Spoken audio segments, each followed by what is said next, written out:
अंदर से नहीं आएगा।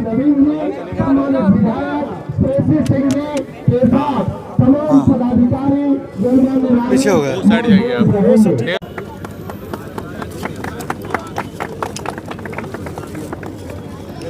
आ जाइए, हम लोग को जाने दीजिए भाई।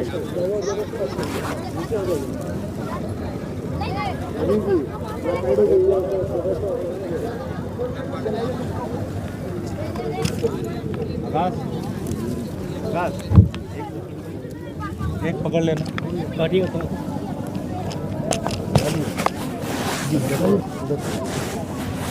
आना चाहिए फ्रेम। हाँ, कोशिश नहीं पूरा करना पड़ेगा। हाँ, जमुई की जनता से अपील करेंगे कि 2025 में पूरी तरह से एनडीए गठबंधन को फिर से मौका दीजिए। आपकी बेटी, आपकी बहन ने जिस तत्परता से जमुई के विकास के लिए काम किया है, इतनी बड़ी खिलाड़ी होने के बावजूद ज़मीन में उतर कर योजनाओं को लाना, क्रियान्वयन कराना, मैं तो खुद इससे प्रभावित हूँ। और मैं कह सकता हूँ कि उसका भाई पूरी तरह से उसकी योजनाओं में उसको हर योजना में सफल करने का प्रयास करेगा।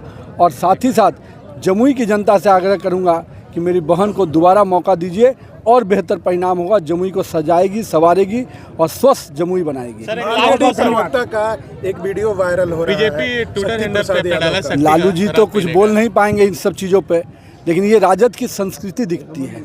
हम जो कहते हैं, संकल्प लेते हैं तो करते हैं, लेकिन राजद की संस्कृति क्या है, दिन के उजाले में कुछ और है, रात के अंधेरे में कुछ और है।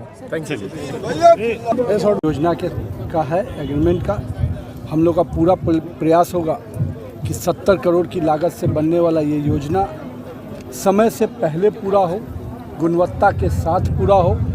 और मैंने अधिकारियों को कहा है, हर महीने का रोड मैप बनाइए कि इस महीने तक हम ये इतना काम करेंगे, और वो पूरा रोड मैप विभाग के स्तर पर भी मॉनिटर किया जाएगा।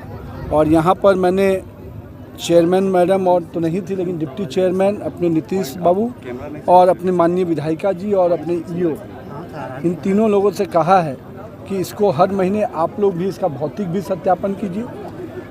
मैं जिस तत्परता से, जिस प्रयास से माननीय विधायिका जी ने, माननीय अपने डिप्टी चेयरमैन और सब लोग के प्रयास से जो योजना आई है वो समय पर पूरा हो, गुणवत्ता के साथ पूरा हो, इसकी पूरी मॉनिटरिंग हम लोग करेंगे। इस योजना के पूरा होने से लाभ क्या मिलेगा शहर वालों को? देखिए, जो एसटीपी योजना एक बहुत ही, जो घर के सीवरेज का पानी होता है वो डायरेक्ट जो हम लोग ड्रेनेज में जोड़ते हैं, इस योजना से उसको लाभ मिलेगा कि घर के सीवरेज का पानी अब हम लोग पूरी तरह से रिसाइकलिंग, एसटीपी का प्रोसेसिंग करके पानी को शुद्ध करके निकाल पाएंगे, जिससे कि जो घरों की गंदगी के पानी है वो डायरेक्ट जो नदियों में मिलते हैं, बाकी जो मिलते हैं उससे नहीं। और साथ में साथ इसके ड्रेनेज योजना को भी हम लोग भविष्य में इसको लाने जा रहे हैं।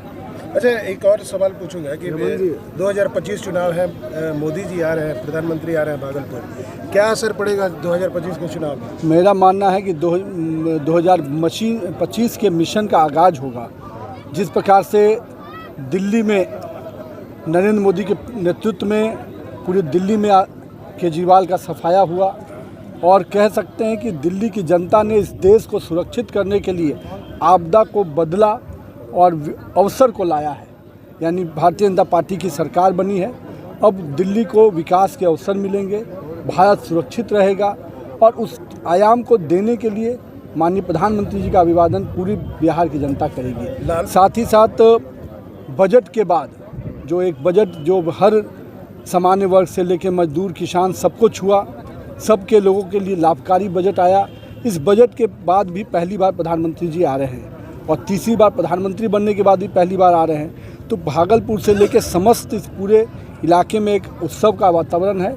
और कल ही मैं भागलपुर में दिन भर था, और भागलपुर में जिस प्रकार से लोगों में उत्साह है, मुझे उम्मीद है कि 24 फरवरी को एक ऐतिहासिक कार्यक्रम होगा, और 20,000 करोड़ से ऊपर की योजनाओं का सौगात माननीय प्रधानमंत्री जी बिहार को देने जा रहे हैं। लालू जी बोल रहे हैं कि बिहार में जब तक हम जिंदा हैं बीजेपी सरकार नहीं बना पाएगी। नहीं, लालू जी बहुत लंबे वर्षों तक जीवित रहें, हम लोग हमेशा उनके लिए दुआ करेंगे, लेकिन भाजपा की सरकार को आप रोक नहीं पाएंगे। आपने उस रथ को रोका था तो क्या हुआ, अयोध्या में पवित्र राम मंदिर बन गया। आप जब जब रोकिएगा हम और बढ़ेंगे।